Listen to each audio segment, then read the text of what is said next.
Welcome all of you to Nikky Lyle Creative Presents Industry Leaders, where today I'm joined by special guest Maisie Benson, who's Senior Designer at B&B. Welcome Maisie, thank you so much for joining me today. Welcome Maisie, would you mind telling us a bit about yourself? Yeah, so I'm Maisie. As you said, I'm a senior designer at B&B Studio, where I've been for actually over 6 years now, 6.5 years. Got the job straight from graduation, which is really cool. We're going to talk a bit more about that kind of journey. So I've been there for 6 years, and this year I've started a few different side projects. So I've worked with an amazing woman called Holly Keelty doing a project called Think Food Bank. It's all about getting people to think of food banks before they check out. And also Happy to Help, which is an initiative with another amazing designer, Claudia Agate. And that's to kind of bridge the gap between industry and students this year, when they've obviously had a lot of things affected by COVID. Yeah, great. Well, I can't wait to ask you a couple more questions about those. But my first question for you is, at what point in your life did you decide that you wanted to become a creative? Yeah, so I think my journey into design was actually quite different to a lot of people, because I hear quite a lot that people didn't really know it was a career, or kind of found out about it a bit later on. But my dad is actually a graphic designer, so it's always been kind of something that I've been aware of, and like obviously known as a career. So he actually owned a studio in Leicester for 30 years.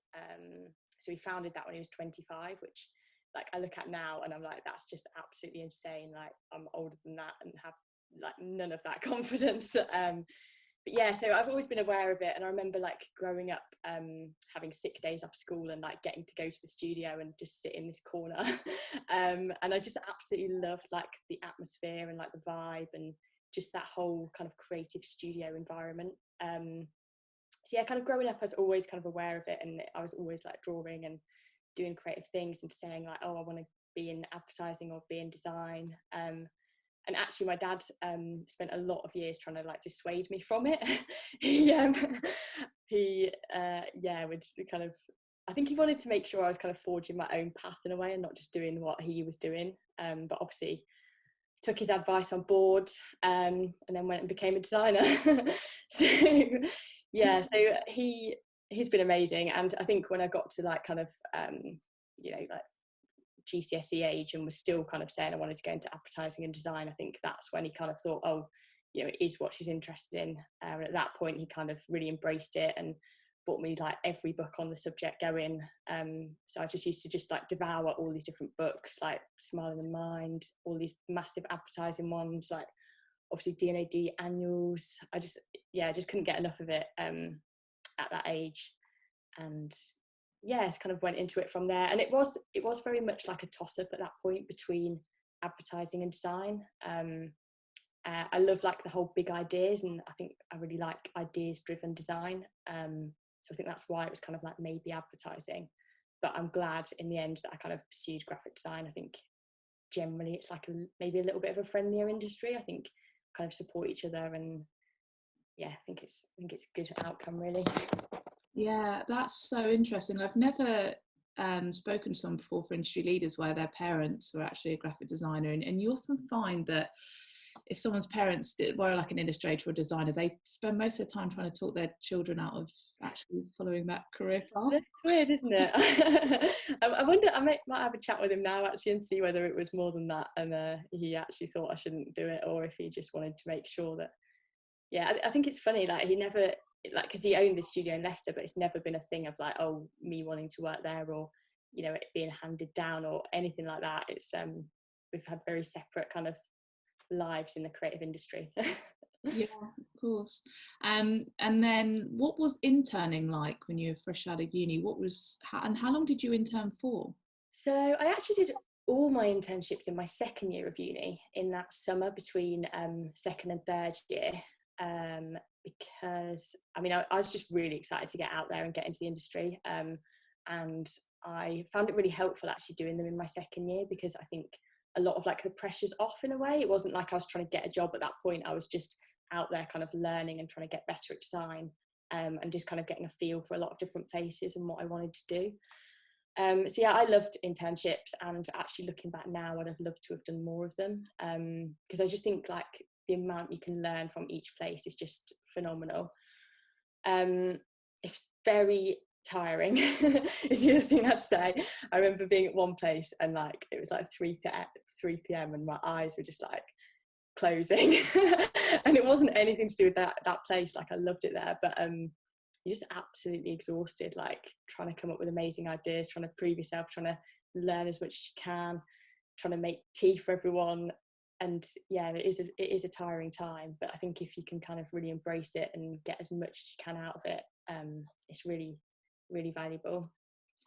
Yeah, that's great that you actually did your internships in second year. Was that your dad's advice? Because that's something I always advise It people. was actually through Falmouth. I went to Falmouth Uni, and they had kind of set up this placement scheme where you could apply in your second year and get a few interviews with a few places.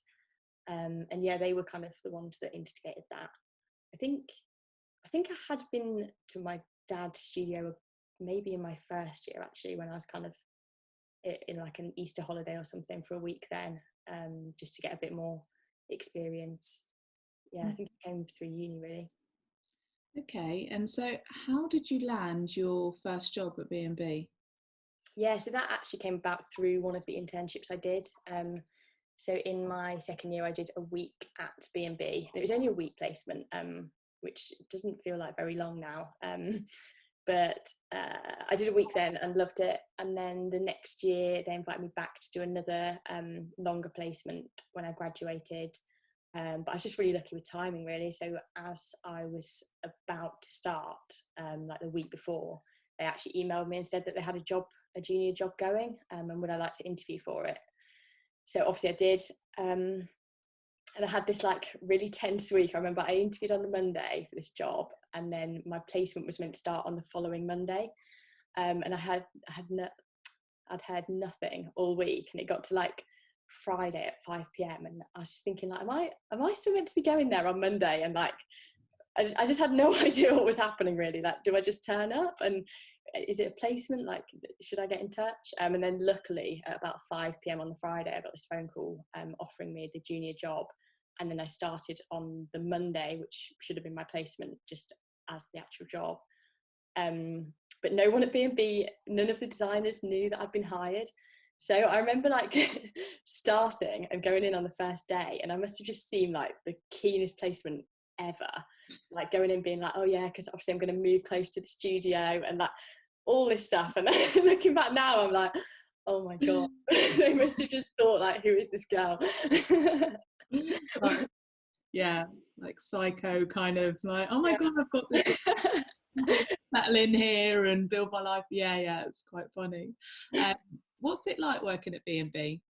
Oh, I absolutely love it. I mean, I've been there 6.5 years. So yeah, I don't think you stay somewhere for that long without liking it. Yeah. But yeah, I think a lot of what I love about B&B comes down to the team. And I think over like the 6 years I've been there, we've had so many amazing people work there. And also a lot of women designers, which I think's quite rare. So yeah, currently the creative director is female and the design director as well. And they're both phenomenal women who I'm learning so much from, which I absolutely love. And then obviously the work is what makes B&B really exciting as well. So we work a lot with startups and kind of challenger brands. So they kind of come to us kind of at the point where they've like maybe just got a product. Sometimes they've not even got the product yet and are kind of finalising it.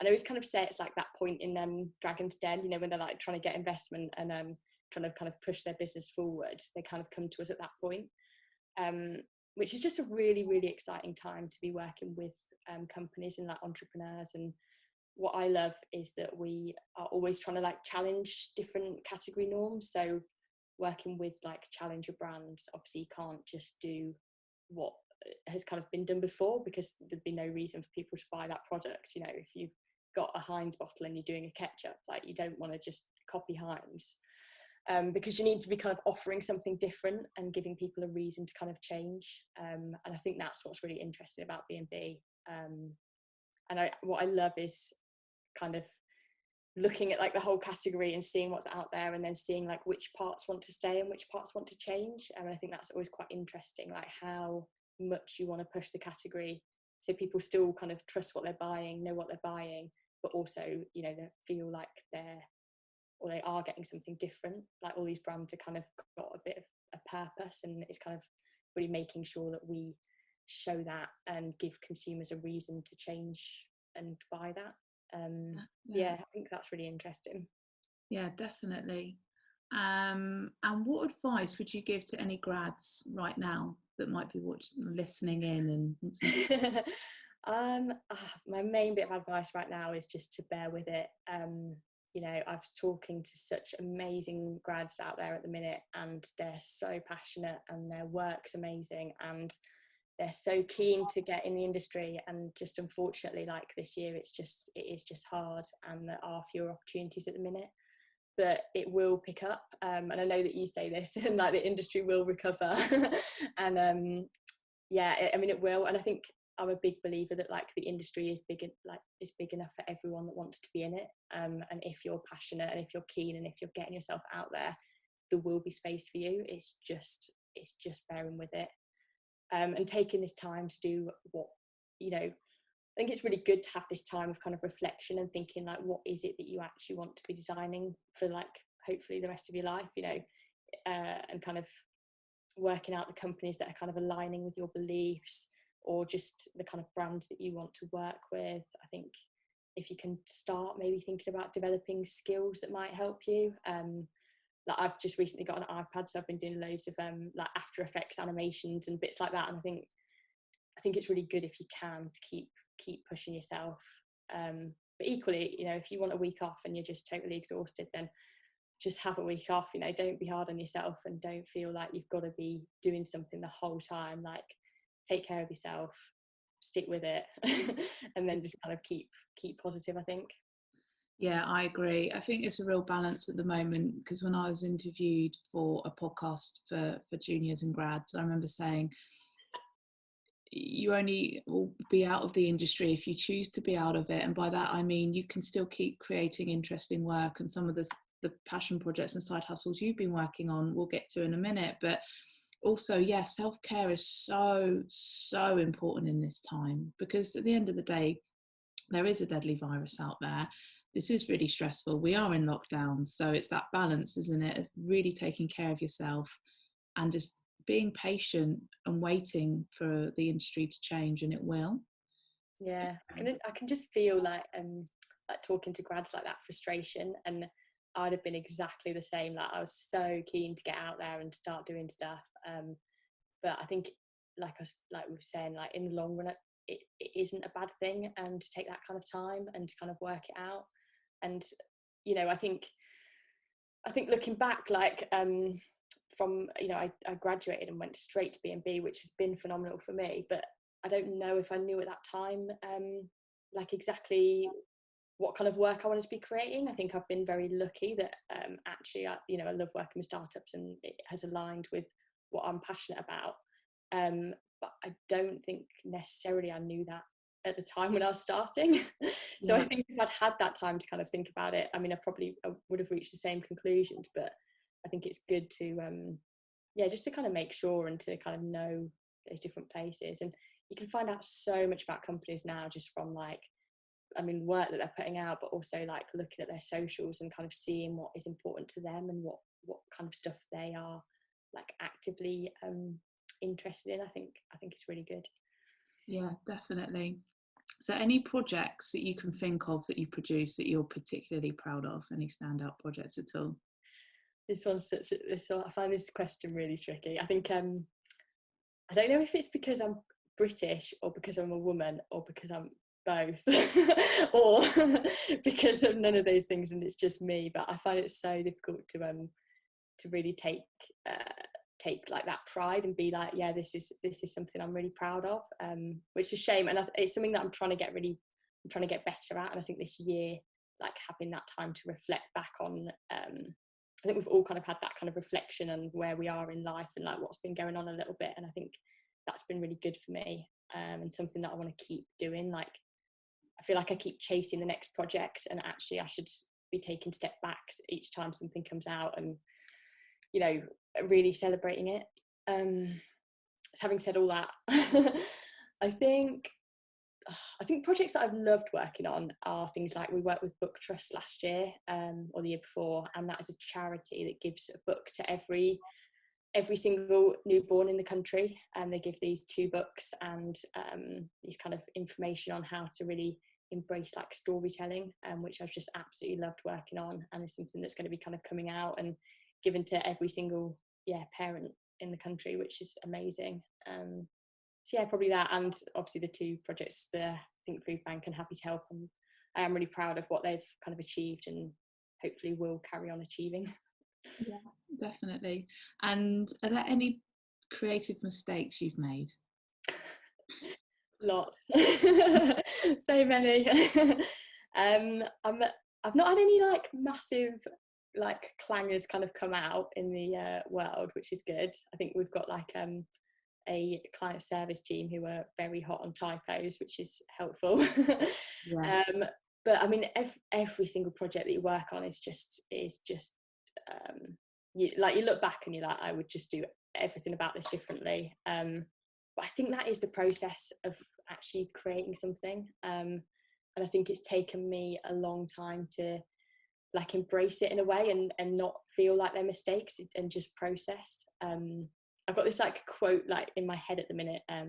It's like, designing is like cooking spinach, and like you start off with so much, and then like gradually it just like shrinks down to like one little bit at the end. I think it's like that, like, you know, you just get used to stuff being wrong and wrong and wrong, and then hopefully in the end you end up with what's right.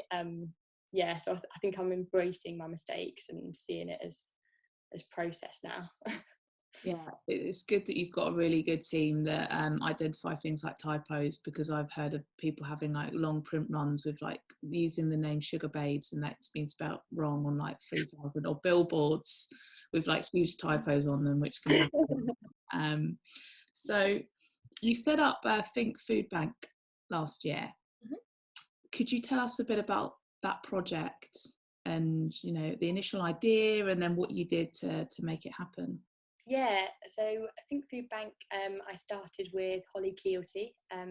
So she's I think she's head of storytelling at Design Bridge, which is just like the coolest job title ever. And she actually had posted on Instagram about how she'd written to food banks, and kind of weirdly, independently of that, I'd also, sorry, not written to food banks, written to supermarkets about food banks. And kind of independently to that, I'd also done the same thing. So we're kind of coming at it from slightly different angles. So my thing was that products that were for food banks should be maybe like in the impulse aisle, so that when you get to the checkout, you kind of see these items that are really good for food banks and can kind of add one into your basket. And Holly had kind of come about it from this idea of kind of increased signage within stores to remind people of food banks. So yeah, she'd posted on Instagram, and I saw it and thought, you know, oh, that kind of aligns with what I'm thinking. Just commented like, yeah, totally agree, I'm on board, kind of thing. And then she said this thing about she's going to go guerrilla and start stickering, and it was literally just like a comment on this post in this thread, and I was like, you know, liked it, whatever. And then it was like one of those things that, you know, it just keeps like mulling around in your head, and it was like a week later and I was still just thinking about it, and I was like, you know what, I'm just going to drop her a message. I mean, I've never met Holly. I've only ever, like, I think this is like probably the first post that I've engaged with her on. But I was like, no, I'm going to drop her a message and be like, I'm really up for doing this if you are. And I think that's kind of important. I said, you know, if you don't have the headspace, then obviously don't feel obliged. But this is something I'm really passionate about too. I'd love to design some stickers. Do you have any idea what they'd say? Because I know that she was doing storytelling and copywriting. And she kind of came up with Think Food Bank and Buy One Bank One as like initial lines. So I just kind of got going, got sketching, and one thing I was kind of struggling with was like the whole like visual language around food banks is so unengaging. Like, they're brown, they're green, you get like a leaf, like you can't really draw a food bank, like there's kind of nothing to go on visually. So I kept just getting stuck with it, and then it was only when I kind of thought about what I was actually trying to achieve and kind of tried to channel a bit of like B&B thinking into what the purpose was, that I could kind of flip the project in a way. So it's like, what do I want to achieve? I want people to engage with it, be interested in it, find it kind of memorable. And it was then when I started to come up with some of the other copy lines, like don't forgetty donate spaghetti was one of the first ones, and just some more with like a bit of humour in, and started like a bit more visual language as well. So I started drawing like the spaghetti brain and like other bits like that, and then kind of created this set of stickers, which then I sent to Holly. I think there were about 5 at the time, just with different phrases. She was just amazing to work with, and just came up with like another like hundreds different phrases that I could do. So I started drawing them. And then it was actually at the time when Marcus Rashford was doing his amazing campaign to get free school meals over the half term. So we kind of took that as a bit of a jumping off point and released the stickers into the wild on, I think it was like the first weekend of the half term. So it's kind of like at a time when the issue was quite pertinent and like something that people were really thinking about. So we released all these stickers, and the idea is that people go stick them in different supermarkets that are local to them, and they just remind people when they're at the shelf that they can just grab an extra one and just pop it in the food bank on their way out. And the support that we've had has been absolutely phenomenal. We've had like just so many people asking for stickers, getting them sent. We've definitely sent over 1,000 now. I don't know if we've like 1,000 stickers. Which it's just been phenomenal, and we've had to start fundraising to support some of the costs of the stickers, but even that's just been like incredible. So many people like donating extra, so that if someone can't donate, then we can just send them for free. It's just been a really, really exciting project. So for anyone that's listening that would like to get involved, what's the first thing they do? So they want to have the stickers themselves, and then so they can just drop us they can just drop us a message on Instagram. So it's just like @thinkfoodbank, or on Twitter, and that we can just send them straight out. And if they want to donate, then we have like a Just Giving link on our Instagram and Twitter as well, that they can just pop some money in for post and packaging. But apart from that, just drop us a message, we'll send them out. We've got different colourways as well, so if they tend to shop in like Sainsbury's, we'll send ones that are like Sainsbury's coloured, so that they kind of like blend in a little bit more and hopefully don't get taken down. But it's super easy. How have the supermarkets been about this? They've been really good. We've not had anyone get in trouble yet. We've had different approaches to it. I mean, I just go out and just stick them and don't mention it, and hope that they stay up. We've had other people talk to different store managers and people in there and ask, and they've always said yes, but I think it's very much at the discretion of each different supermarket. So it's kind of like, you might get lucky, and we've found some stay up for weeks and some just get taken down, but they've generally been okay about it. What have been some of the ups and downs? Because as well, I saw you were featured in the Project was in Design Week. Yeah, that was amazing.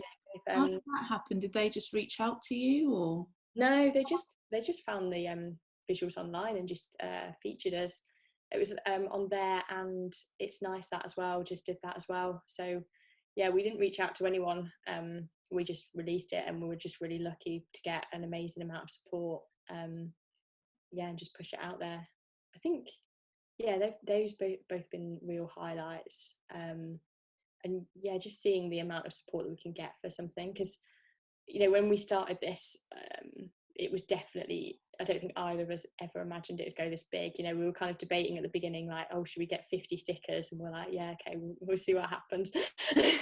So kind of ordered 50, and then we were suddenly like, oh wow, we're going to need to get a few more. We're also featured in Positive News, which is an amazing magazine that's just about all of like the positive things that are happening now. It's been a lot of ups. I don't think there's been any downs. I think you know, like generally I'd like the project not to have to exist. I think obviously I wish food banks didn't exist, so I think, you know, maybe that's a bit of a down, but I think actually doing the project itself has just been really exciting. Yeah, that's great. And what advice would you give to anyone that's listening that wants to create a passion project like this? I actually had a really nice chat with a grad the other day who was asking me this. I think one thing I'd kind of think about is if you're already doing something. Like, I don't know many creatives who aren't just doing something creative on the side, but they might not necessarily like they might just be being humble and not wanting to kind of call it like a passion project or kind of know whether or not to push it. So like, I know people in the design team at B&B, like everyone has got kind of something, and whether it's one woman makes these amazing like painted terracotta pots, and like other people, one woman eats loads of pasta with this group of mates, so she made like this pasta bitches branding and like merch. But I'm like, I feel like sometimes it's about just kind of really embracing what you're already doing and kind of pushing that forward, I think, is one way that you can go about it. I think another one is just seeing what you are passionate about. And I think with both, I think Food Bank and Happy to Help, which we're going to talk about, it kind of came about from me just seeing a post online and engaging with it and seeing how it could kind of become real in a way. There's the rabbit.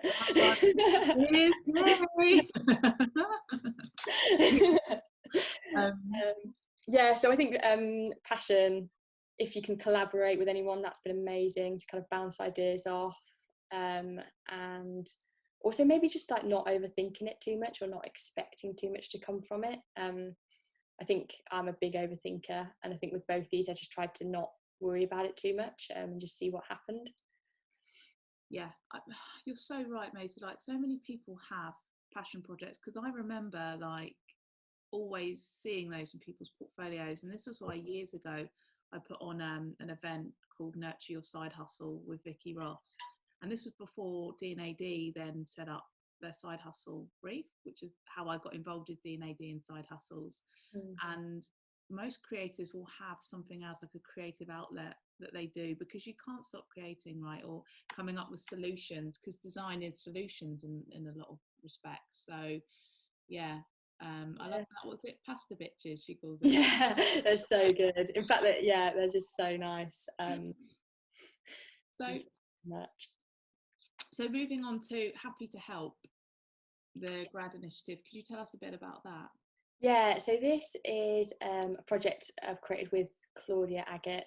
She's a junior designer at Fiasco, and she's phenomenal. Actually, she graduated last year, so right in the middle of the pandemic. And just to kind of rep her a little bit, she graduated this crazy time, and you know, I think a lot of people felt quite competitive for jobs, and she kind of ignored all that and just created this Slack channel for like every single graduate that year to kind of be involved with, and I just think that's like phenomenal for someone coming into an industry that's competitive and not seeing like peers as competition and seeing them as support and like creating that network. And I kind of wish I'd been like that at that age. I think I was so like nervous about getting a job and kind of getting out there, but I think I probably did see like peers as competition. And I think, yeah, it's amazing that she had that foresight to see that they're actually a support network. So yeah, she's amazing. But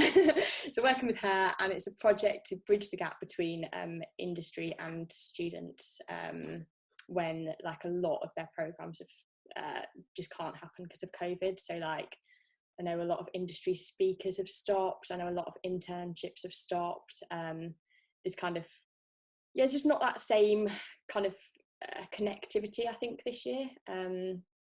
So it's basically just anyone who's out there who's up for helping graduates just kind of says they're up for it, and we add them to these lists, and graduates can look through them, students can look through them and see if there's anyone that they want to talk to. So it's a whole range of people, from recent grads who they can just like message and have a moan about work or whatever it is that's going on in their life, or we've got like creative directors. We've got the executive creative director at Turner Duckworth involved. It's like, you know, if you want a portfolio review or a project review, then there's those people too. But I think what's quite nice about it is it's all just on social media, so it's quite informal, and it's quite you know, people can get out of it what they want to get out of it in a way. Like, yeah, if you do just want like a little moan or just to say how hard you're finding it, like there's people on there for that. Or if you do want like a more formal kind of interview. And we've had so many amazing things from this as well. So I know loads of internships that have come out of it. So people have seen that studios have kind of signed up for it and got in touch and got internships. We've heard of people setting up like regular mentoring sessions with people through it. So yeah, it's been really good and really exciting as well. Yeah, that's great. And it's awesome that you've created a hub where, you know, creative directors and ECDs can offer up their time as well, because that's important to know that it's much easier for people that are, say, full-time employed on a salary that can give up their time more than like freelancers giving advice when they might be like sidetracked by like freelance stuff that they have to do to cover their own costs. Yeah. And the fact that you've got people that are saying, hey, I've got time, I'm happy to help. Yeah. Reach out to me. It's an in, isn't it, rather than grads just hoping someone may get back to them. Yeah, exactly. And I think it's also just nice for the current students to know that like the industry's got their back in a way, like especially if they're not getting that same kind of contact with them. I think it's just reassuring that they know that like we understand what they're going through, and you know, they've had a year of their studies disrupted at such an important time, like between second and third year if you're looking at third year grads. And it's like, yeah, we know that, you know, your portfolio might not be as polished, like we're looking for kind of fresh thinking and enthusiasm, and yeah, we kind of understand what they've gone through. Yeah. So what would be the best way for a grad to get in touch about this? So they can go on, again, Instagram or Twitter. So my name's just Maisie Benson on Twitter, or _ Maisie Benson on Instagram. And on Instagram, it's like in guides. So there's 4 different guides with over 100 creatives in. So you can just look through, and each one's got like a little snapshot of their work. So you can look through and see who's kind of doing the kind of stuff that you want to do. And it also says like if they're a recent grad or what level they're at, kind of thing. And also where they're based, we've started to add as well, because what's been amazing about this is it's like all throughout the UK. And I think before it was remote, it was quite like a London, I think there's quite a London focused. I think suddenly this remote, you know, you can get advice from anyone, anywhere. And I think that's amazing that, you know, you can just, if you want to work somewhere that you've never been before, like a city, you can get in touch with the person there and see what like the creative scene's like. So yeah, it kind of says where they're based, a bit of their work, and them. And yeah, you can look through the guides on Instagram or on Twitter. I've got this like pinned list. And then if you just go on members, it will just list them and their bio, and you can look through it that way. Yeah, that's brilliant. That's super helpful. So how has the pandemic affected your attitude to design and to work? Obviously, you've been helping loads of people. That's I've seen. And maybe I've become a nicer person. It's affected a lot, you know. I think on a really practical level, I've never had, since I've been working, like a Mac or a laptop at home. So after uni, my laptop just totally gave in, and I never bought a new one. Couldn't really justify it. So now actually having a Mac at home, I think, is one major reason why I've been doing a lot more of these side projects, because I'm not like in a studio. And it doesn't kind of feel like an extension of work in a way. And then also because I've been doing freelance projects, I was able to afford an iPad, which I've then been trying to like make the most of. So I've been doing a lot more illustration and a lot more stuff on there. But I think, you know, it's affected a lot. I think having that time to kind of, I think in a way it almost feels like a lot has kind of stopped and slowed, and I feel like a lot of people might be feeling like they're not learning as much as they're used to. Like, you're in a studio and there's such amazing people all around you, and you're learning every day from these different people. And I think I've especially felt that being at home, I kind of feel like I've just didn't quite have that same oomph and like that energy in a way. And I think these like side projects are a way of kind of trying to get that back and trying to find new ways to kind of challenge myself when I'm not necessarily getting that from the studio environment. But then at the same time, we've got all of this kind of issue of like boundaries, and I think that has been really tricky as well, is to know when to take a step back. And you know, my sofa's there and my Mac's here, and you know, you can kind of see it the whole time and kind of be reminded of work and see your emails. And I think that's also been really important, is making sure that you get those boundaries and stop working and, you know, watch Married at First Sight for hours at a time. So yeah, I think it's been a bit conflicting in a way, because I have been doing more side projects, but then I've also been trying to be really strict about kind of work and stopping work and on time kind of thing. Yeah, definitely. And side hustles is one phrase, but I love the phrase passion projects, because that's what they're meant to be for. It's meant to make you feel a bit more reinvigorated in using your design skills and giving that to something that you're passionate about. It's not meant to leave you feeling knackered at the end of the day and like, oh my God, I'm feeling like I'm burning out because I'm doing my job and all this stuff on the side. It's meant to make you feel good. I think it's that whole thing of like, you have to make sure you're getting energy from it. It's like that whole introvert extrovert thing, you know, like, do you get energy from this thing, in which case do more of it. And like sometimes it might feel like a bit of an effort to kind of get going. It might be a bit more like that the thought of doing something is hard, and then when you get going you start to get the energy from it and feeling more excited. So yeah, I think it is making sure that it's something that's positive for you and is making you feel better at the end of it. Yeah, definitely. So are there any good books? Have you even had time to read some good books, or are there any podcasts you quite enjoyed listening to? I've been so terrible at reading over lockdown. I've just not done it, and I don't know why, because I love reading. But yeah, I've just not been reading. But podcasts I've been absolutely loving, because I think like missing like that whole studio buzz is something that's like really getting to me. But just having like podcasts on and like hearing a bit of kind of energy and like creative talking has been really good. So Creative Boom has got an amazing podcast with a lot of different people in for kind of design stuff. I love Grounded by Louis Theroux. He's been doing really cool interviews with like different people who we couldn't normally talk to because they're too busy. Now they've not got any work on. How to Fail is another really good one, just for like making you feel reaffirmed that not everything is like your mistakes can help you grow. And then I listen to a lot of true crime, but just to bring it all down. Yeah. Katie Cowan at Creative Boom, she's amazing actually. Yeah. So her podcast series is really, really good. See, it's like a hug. It's like a little creative hug. Like, it's so positive and like affirming. Yeah, she's great. And Louis Theroux, I'd have to check that out myself as well. I'm a big fan of his, and I think this is one of the things about the pandemic, is having access to people's time where you wouldn't usually. And I've been working with more like international clients, or I've heard from more people like from Europe and America, because all of a sudden we're connected by the internet.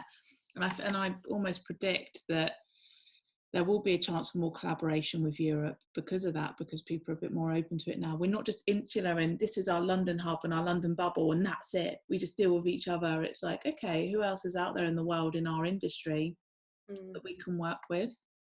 Yeah, that's been really cool with these ones. You were reaching out to a lot of different places and people, weren't you? Yeah, definitely. So are there any things we should look out for? Any like future projects at all? Or there's a lot of really cool stuff coming from B&B. We've been working a lot in actually quite different ways, because I think obviously we work a lot with packaging and branding, but the last year has seen like a lot more like direct to consumer things. So we've been doing a lot more digital work, which has been really exciting and interesting. So some of that is coming out soon. I've not got any current passion projects on the way. it seems like you've done enough, Maisie, for now. Sure, I'm actually spending time on these ones. So that's cool. Some of the digital stuff. Yeah, it's been really interesting, and a lot of learning, like trying to get to grips with new programs, which has been really cool, like XD and Figma and things like that. Yeah, and it's also like, it's just quite a different way of thinking to us, because we're quite used to like stand out on shelf and things like that, and then suddenly you need to think about how people are actually going to find out about your brands. Like, is it social media? Like, you know, that whole kind of user journey, I think it's been really interesting, and just a kind of, yeah, a whole different way of seeing branding, which is cool. Yeah, I guess in the pandemic, you go to a supermarket and it's almost like, you know, you're taking your life into your hands. It's like you want to go in, you want to anti-back everything, and then you don't want to hang out in a supermarket. You want to then leave, which I guess has really affected the customer journey, perhaps. And I wonder if it will have a kind of, whether things will become like a bit more immediate, or you know, you do just want to kind of get in and know what you're getting and get out. And I think it'll be interesting how challenger brands kind of react to that. But yeah, I think we'll see a lot more of them going more kind of direct consumer, and yeah, just finding new ways of engaging consumers. Yeah, so more like online, social media, kind of digital space. Yeah, I think so. There's quite a few like snack boxes and stuff as well. That's quite cool. So like you can order like a whole box of like different brands online, and they'll kind of curate different ones each month and stuff. I think things like that will probably take off. Yeah, okay, so how does that work? They just bring in different brands all in a box, and then they send that to you, so you get to try things. It's like a lucky dip. It's like a bit like those veg boxes, but with with different brands. Yeah, Quite a few of those. cool.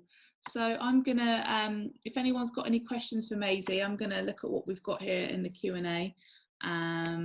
So someone's asked, how much room in a new design job is there for saying, I don't actually know how to design that, I need time to practice and research, or can you show me? Do they expect you to just be able to design everything to a deadline? Oh, absolutely not. If they're doing that, you're definitely in the wrong place. I think with junior designers, it's all about like teaching them and not expecting too much from them. I think what junior designers are great for is ideas, and that is definitely what we have at B&B. Is we kind of really rely on juniors to be there at the initial kind of concept stage and coming up with all of these ideas, and then when it gets to kind of crafting and doing things that it might not be so used to, that's when you've got like that kind of senior support and people to either oversee or, you know, help you through it. So yeah, I don't think there'd be any point where we'd be really expecting a junior to deliver something on time when they wouldn't know what they were doing. Yeah, well, this is exactly it. That's it. Juniors are in to bring ideas and to share those and to bring different like insights as well. Can you imagine what things juniors can suggest with technologies like TikTok and all the rest of it, and how people want to be communicated with nowadays? Like, I think agencies are really missing out on that at the moment. So someone's asked, Caitlin's asked, where did you do the internships? Oh, so I think I did 4. So I did one at a digital agency that doesn't exist anymore called Biscuit, and that was really interesting. I think it's that whole thing of like working out what you want to do, and these were very digital led, and at that time it was something that I wasn't that passionate about. So yeah, that kind of reaffirmed that. I did one at JKR, which was really interesting because that was, I think it was about 125 people in their London office at the time I did it, which is just amazing to see like that kind of work on that scale. And then I went straight from JKR to B&B, which at the time was like 13 people or something. So I think that was really interesting to get that total contrast of the two. And then I did a month at Smith & Milton, which also sadly doesn't exist anymore. Bit of a theme there, isn't there? But they were great. They did a lot of packaging work, and they had an office in Bristol and London. I was in the London one, but that was kind of interesting as well to see how they kind of worked across the two. I think their Bristol one was a bit more digital and their London one was a bit more packaging. Yeah, I did a bit of a variety there. And Kieran's asked, what was your day-to-day as a junior, and how does that differ with different agencies? So day-to-day as a junior was very much about sketching, coming up with a lot of ideas. So at B&B we get a lot of different briefs in, and it's quite fast paced. I think with startups you kind of need a volume of them, because their budgets don't tend to be very big. So we have a lot of different briefs. So pretty much every day would be kind of sketching, getting new ideas out.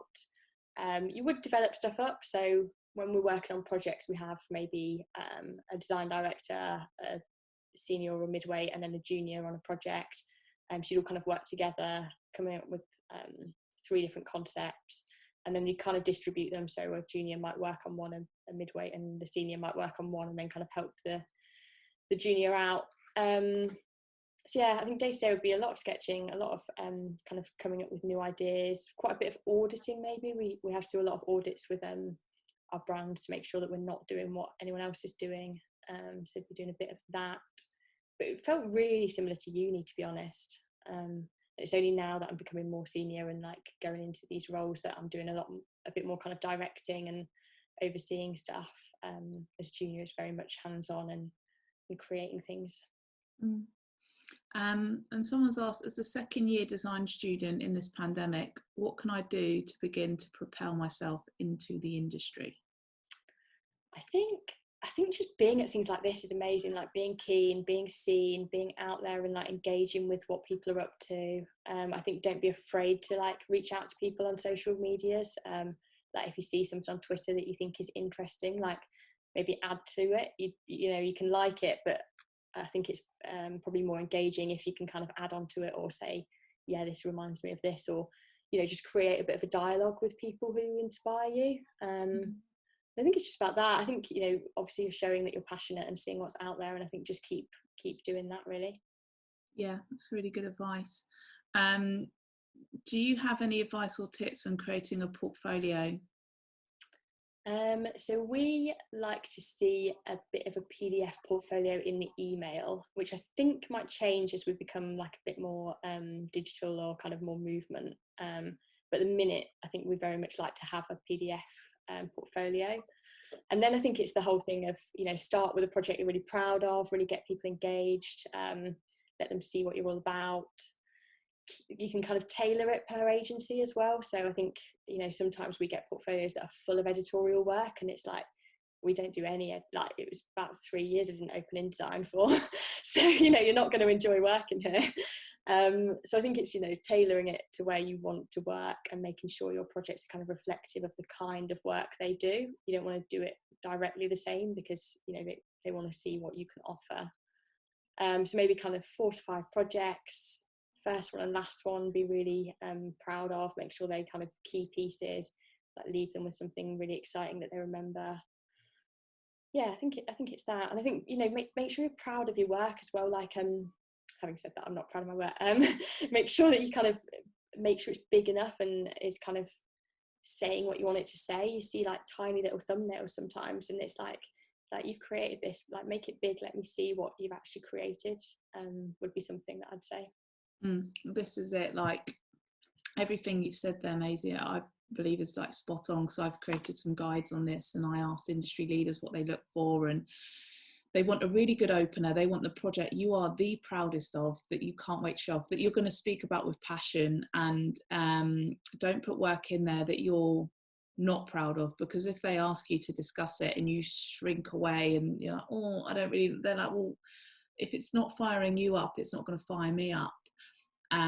So it's really important to do that. And PDF portfolios, a lot of agencies like them because, as you said, you can really tailor your application to that agency, whereas websites, when people are super busy and they need to hire, if you go onto a website and it's got everything you've ever done, how are they going to know where to click first? And you might miss an opportunity for work that agency would have loved to have seen, but they're not going to discover that project. Whereas at least with a PDF portfolio, there's a real control there as to the flow of the narrative that can appeal to the agency you're applying to.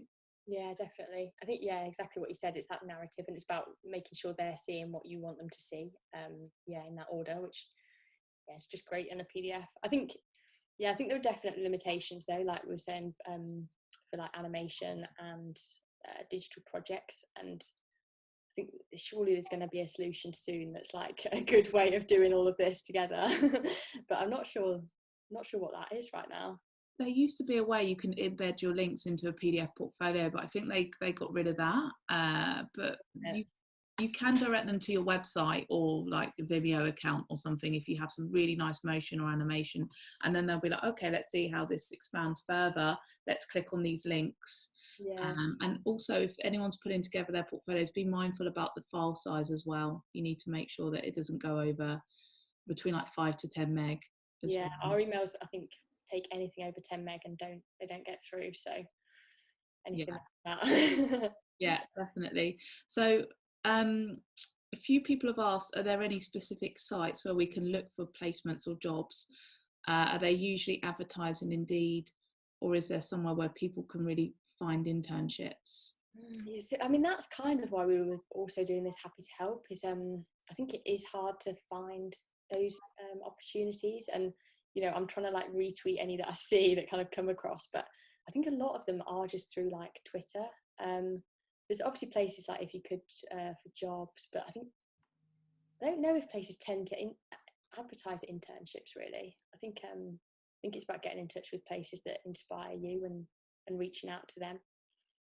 Yeah, Young Creative Council, they're great. They run loads of advice for like interns, and they were actually doing like portfolio crits with like Mother and agencies like that, which was awesome. And it's all about getting yourself in front of people in the industry, because you're a person at the end of the day. You're not just your skill set and how you can design. It's your voice, it's what you can bring to the agency. It's them connecting with you and thinking like, oh, this junior's great, I really got on with them, they had great hunger and drive.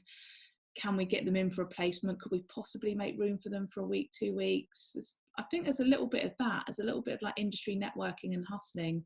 And like you said, Maisie, attending talks like this, where you're finding out more advice and you're just learning. And I almost see like being an intern and going into the industry being like on monkey bars, and you go on one rung and then the next and then the next, and then in the end you get there. But it's a slow burn. It's a bit of a process. That whole thing of everyone just knowing everyone, isn't it? And you go to one place and quite often people will come to us and we'll be looking for maybe their next one, and we'll think that they're good and talk to our friend who's somewhere else and pass on their details, and it does connect when you get into it. It's just that first one, I think, is sometimes hard to find. Yeah, exactly. But yeah, I'd definitely say check out Young Creative Council, anyone that's listening. Creative Lives in Progress as well do a bit of that kind of guidance and advice as well. Yeah, definitely. And there's lots of people out there like yourself that want to help grads and help them get into the industry. So Kirsty's asked, what's your regular day like, and how do you balance your design responsibilities and life responsibilities all in a day? That's funny working from home now, isn't it? Because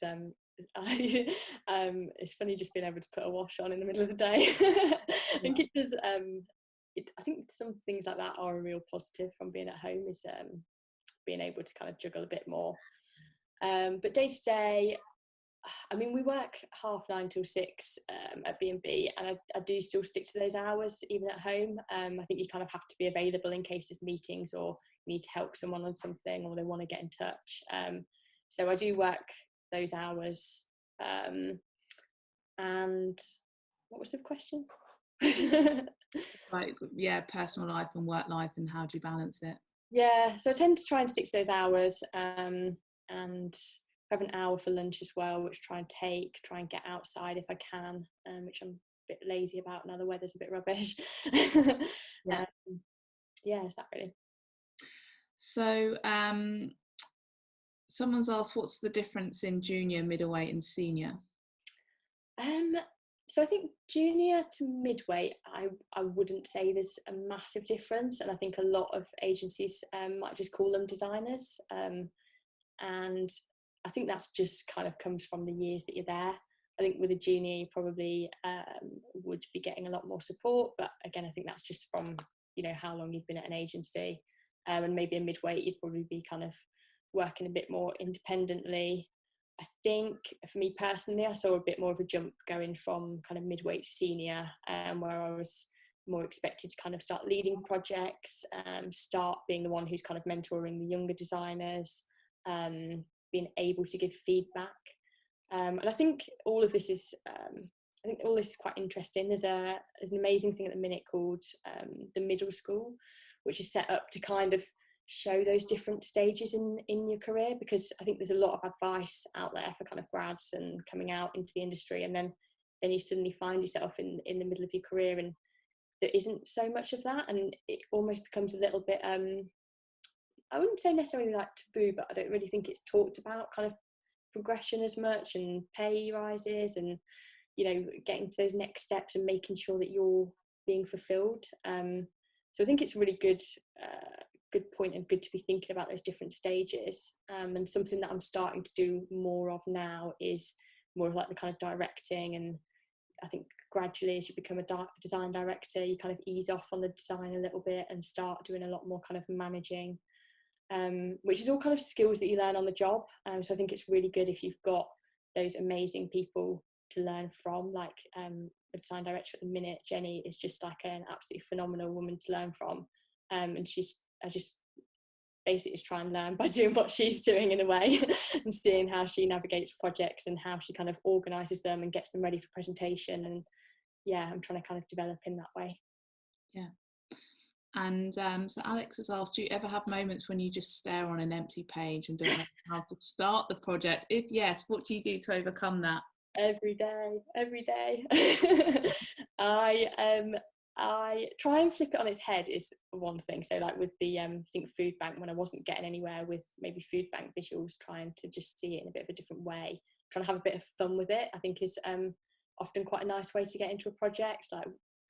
And then also we have an amazing strategy team at B&B, so they come up with like a brand essence and a kind of some mood boards and kind of starting off points for projects. And I think if I'm really struggling, I just keep going back to that brand essence and really thinking like, what is it that I want to achieve with this project? But I think, yeah, I mean, the blank page is the worst thing, isn't it? It's just getting something down, keep going with it. I like to have a lot of chats with people to work out kind of what's right and what's wrong, and kind of what makes sense. I think when you explain something to someone, quite often you realise that it might not make as much sense as it did in your head. Yeah, and I mean, there's the things, isn't there, like going for a walk, having a shower, trying to do something totally different to take your mind off it, that kind of gets ideas going again. All of those things I try and do. Yeah. And someone's asked, how many projects would you recommend in the PDF? I'd say maximum 6, especially if you're sending it. I think you can have maybe more if you're kind of talking through, but I think even then you wouldn't want more than 8. I'd say maybe send around 4 and then have maybe 6 to if you need it more when you're talking through. But it really doesn't need to be many. I think it's just making sure they're ones that you're really confident in and really proud of. Yeah. Okay, so we've run out of time, but yeah, I just want to say thank you so much for your time, Maisie. I really appreciate it, and sharing all your words of wisdom. And thank you everyone that tuned in. Thanks so much for having me. It's been really fun. Yeah, no, it has been great. And so someone asked quickly about middle school. So did you say that was a good thing to check out? What's that called on like Instagram or? It's the middle school on Instagram. It's run by a woman called Alison, who's design director at Accept and Proceed. Yeah, I'm pretty sure it's just at the middle school. Yeah, she's great, Alison. She's really cool. She's starting middle school back up again. Yeah, so they've done a few Instagram TV interviews. There was the creative director at Design Studio was the last one, but it's on their Instagram. And yeah, that was really inspiring. Yeah, awesome. Okay, well, yeah, thanks again, Maisie, and take care and good luck with everything. Thanks so much. All right, cheers, bye.